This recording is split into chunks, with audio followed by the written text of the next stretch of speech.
visits.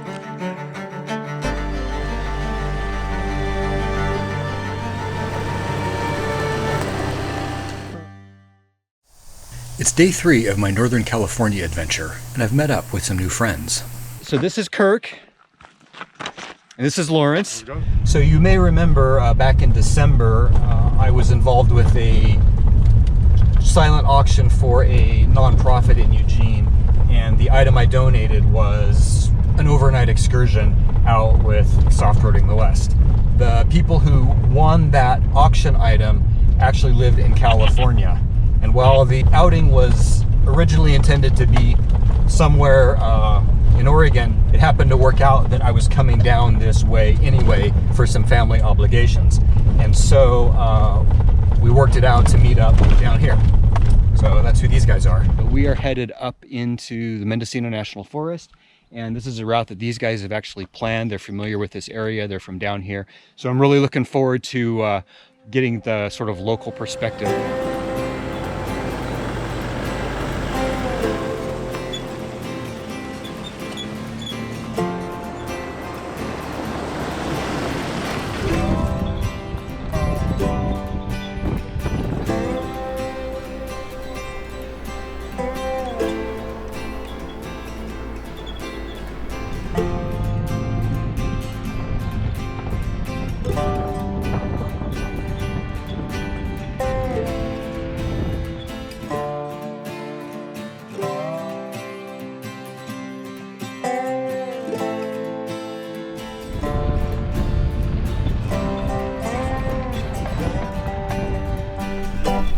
A rocky outcropping along the way has caught our eye and provides a nice viewpoint over the extensive reaches of this vast national forest.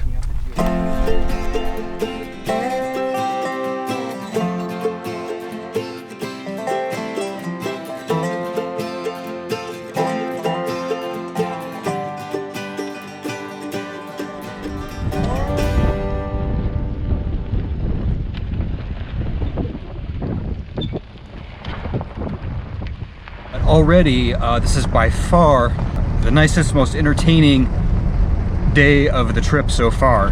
The drive has already been more scenic than the last couple of days, and then the road itself, the trail itself, is just more compelling, more fun to drive. So, you know, I really like getting out on my own, exploring and discovering places on my own, but there's definitely can be an advantage to hooking up with some locals who know the area, because these guys are taking me on a nice ride today.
We've stopped for a break in a shady grove where a spring has been piped to the roadside and runs perpetually.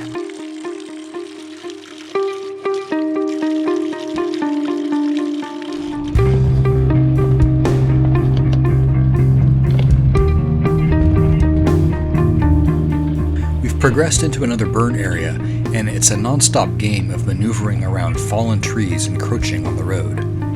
Fortunately, other people have been through here and cleared any logs that were blocking the road, though often with very little room to spare.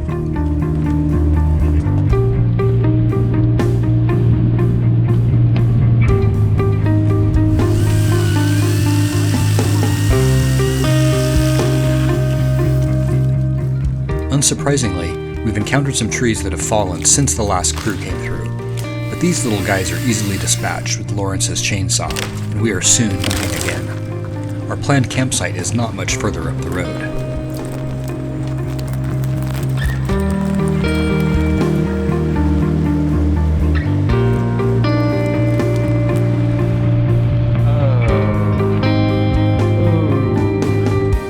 That doesn't look promising. That's a big one.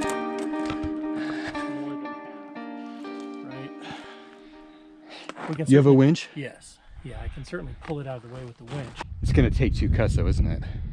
I mean, there's no way we could get it with 1 cut, right? Right. I'm pretty skeptical about this. This about twice the thickness of what my saw blade will go through. We got a couple of saws, and we're thinking maybe if, you know, we make multiple cuts, we can get at least 1 cut through here and maybe use the winch to pivot this out of the way.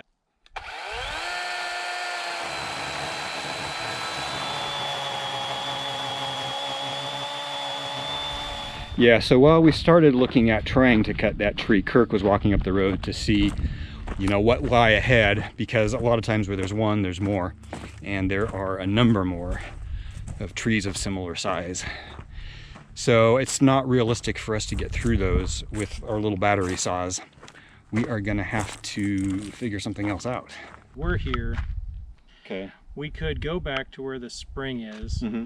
You know, I like your plan of what you talked about going over to this other area that you're familiar with. Yeah. And that gets us, I mean, right. it's backtracking no matter what, right? And no matter what, there's where we're at, there's no other routes. There's no other roads. Yeah. There's, yeah. Yeah.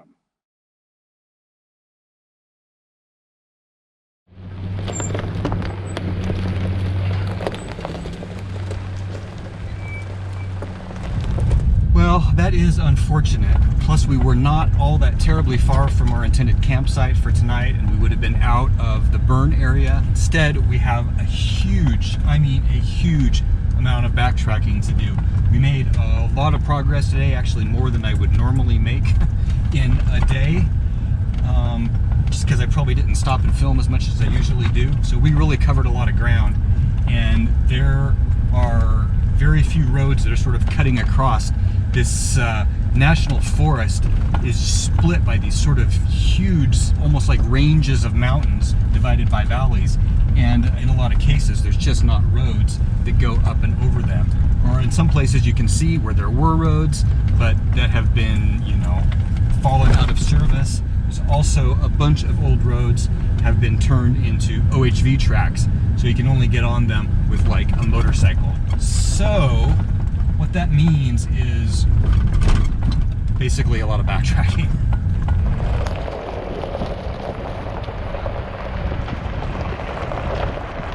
As you know, I carry both the Jackery 500 and the 1500, but for most people, I think one Jackery unit is going to be perfectly adequate, especially if you keep in mind your future needs. If you're really only looking to keep battery devices charged, something like the 300 is probably going to be a great choice for you. But if you think maybe at some point you might want to add a fridge, planning for that extra capacity up front with something like the 500 or 1000 is probably wise. The advantage to the really big units like the 1500 or 2000 is the ability to power high wattage appliances, or simply to be able to sit in one campsite for days running your fridge without needing to recharge. So after a lot of backtracking, we've turned off actually on a different road. This is one that neither of these guys have been on.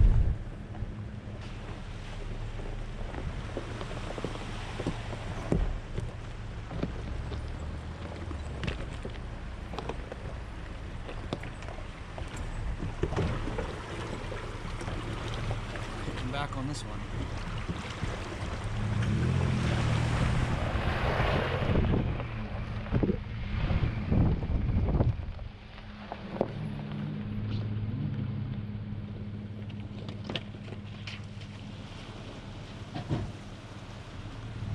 He did think that it may cut through to an area where he's camped before. But it also looks like we could possibly find some place to camp right along this road too. There's this lovely grassy valley with oak trees. Getting a little more fun here too. So we've got some good options. We could camp. Mine's not nearly as fun as it looks. So we've got some options. We'll keep going here and That's see. actually pretty fit. So we've got some options here. I can't tell. I'm in a Jeep. Okay, I'm gonna try this once again. So we've got some options here, but it's still, you know, it's only like, I think 4:15. We got lots of daylight left. We can keep exploring here too. See what else we find.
Well, we've been at this rutted climb for quite a while, and it just keeps going. It's not nearly as gnarly as it was down there at the bottom, but we just keep going up and up and up.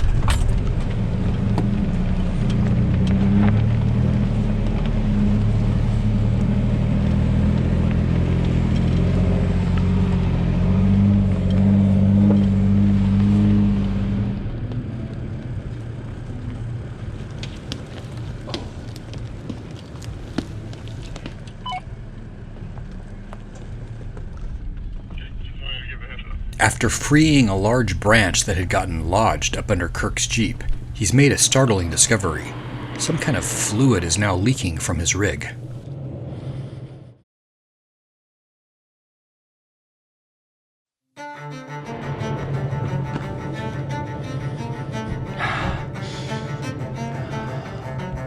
Coolant, maybe? We've located the source of the leak. That branch stuck under his Jeep managed to pull a hose off of a rigid metal line. The fluid is definitely coolant, and I was confused at first as to why there was a coolant line midway down the length of the Jeep. But Kirk's Jeep is actually a hybrid model, and this is the cooling system for the batteries that run the electric motors. I should try and get that clamp on. Plus it's like pointing in the wrong direction. I can't operate that clamp with my fingers. No, I need some tools. Nothing looks broken, though the metal coolant line is bent, which is making it difficult to reseat the rubber hose that was dislodged, and it's very tight quarters under here.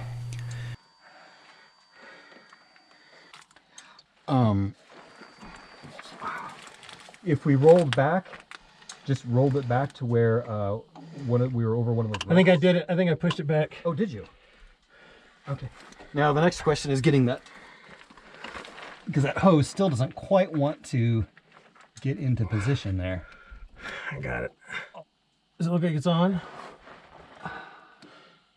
It's definitely over that. It's definitely over that nipple thing. Okay. Yeah.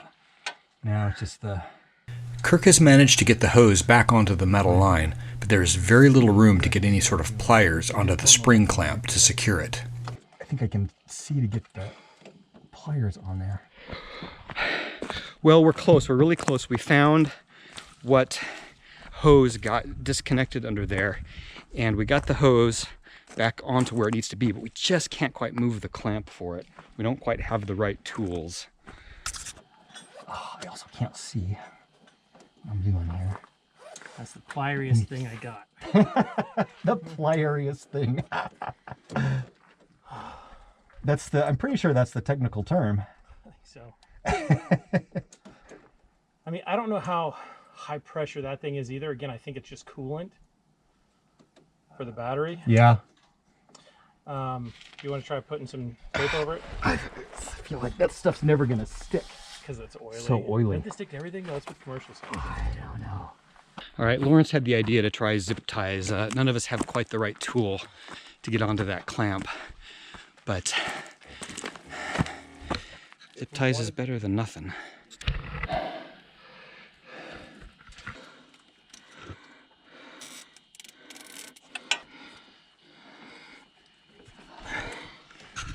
You want to try running it a bit to see if the... Yeah, let's see if it starts. Oh, that's a good idea.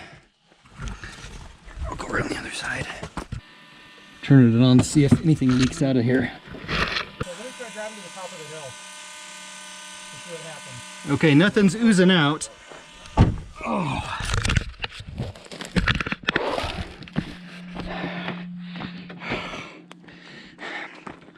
So, yeah.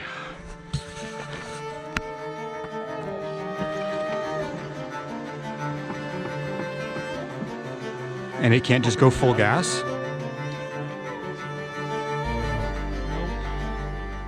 Okay. Who's got better towing capacity? V6 or V6? I've How many got- miles on your V6?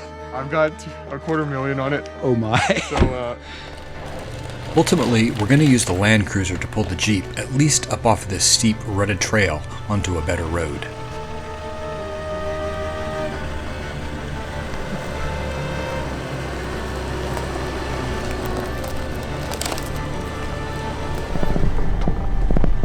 Got brakes? Yeah.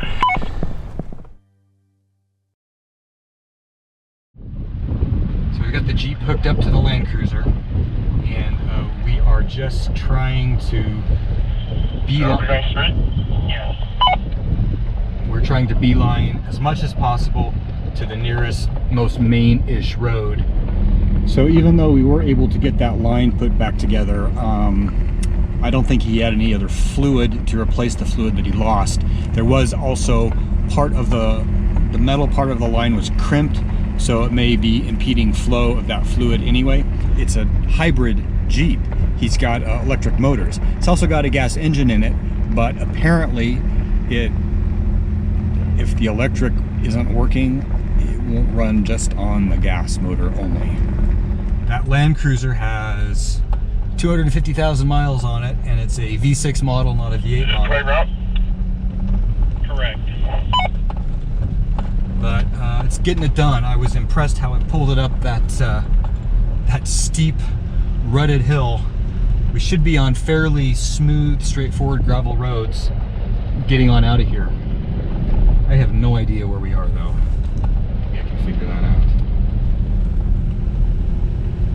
We are a long ways from anything.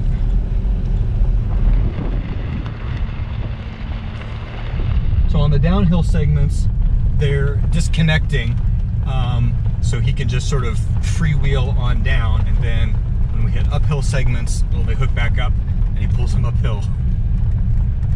Bit by bit, we're making progress. We found our way down to the nearest paved road leading out of the National Forest, where we've stumbled upon a little campground and decided to stop for the night.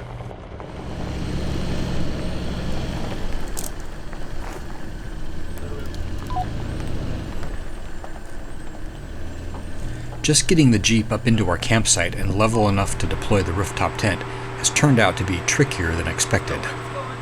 With a slope to fight and not enough room to maneuver the Land Cruiser, the winch ends up being the solution. Des, I was wondering, when are you getting a winch? You never know when you might need it to get into your camp spot.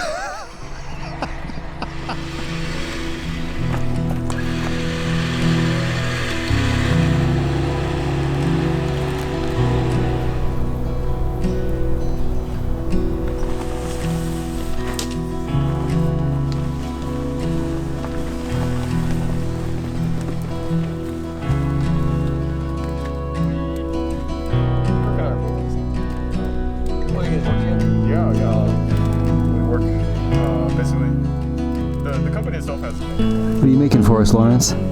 Got some chicken fried rice. Can't really say I'm making it. All I'm doing is heating it up because it's already made. So, where'd you get it? My buddy TJ. Oh, TJ, yeah. You know? Yeah. I turn to TJ a lot myself. You guys bring your plates. Food should be ready. And my impression is that this is a huge national forest. Like Pillsbury East, that whole section south of that. Burned down in Sequoia National Forest in the fires last year. Well, and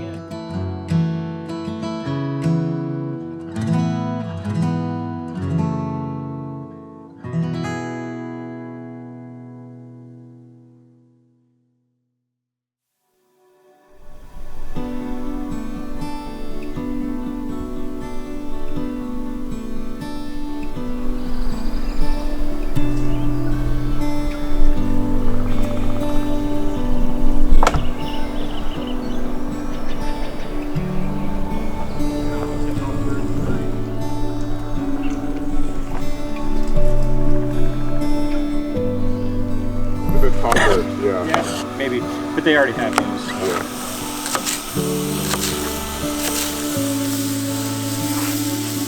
Since I didn't cook my planned dinner last night, I'm gonna cook up some veggies and my little steak and scramble in a couple of eggs.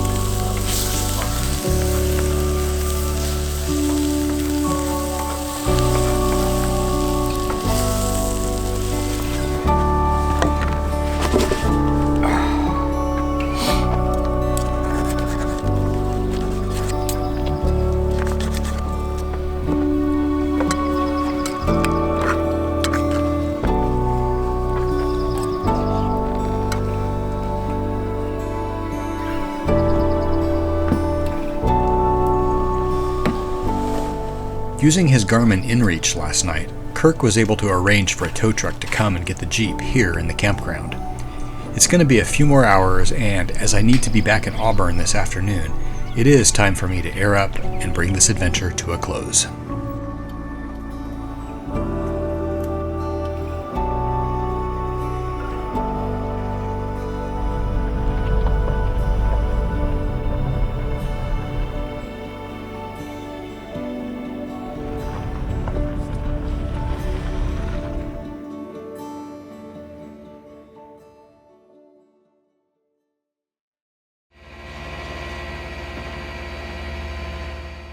The tow truck did eventually arrive to load up the Jeep and haul it all the way down to the Bay Area where Kirk and Lawrence live.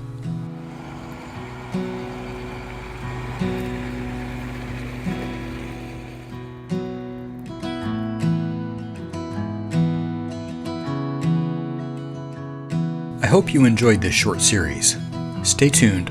More extensive overland adventures all around the West are already on the calendar for the coming months. Special thanks to my Patreon supporters for helping make these trips possible, and thank you for watching.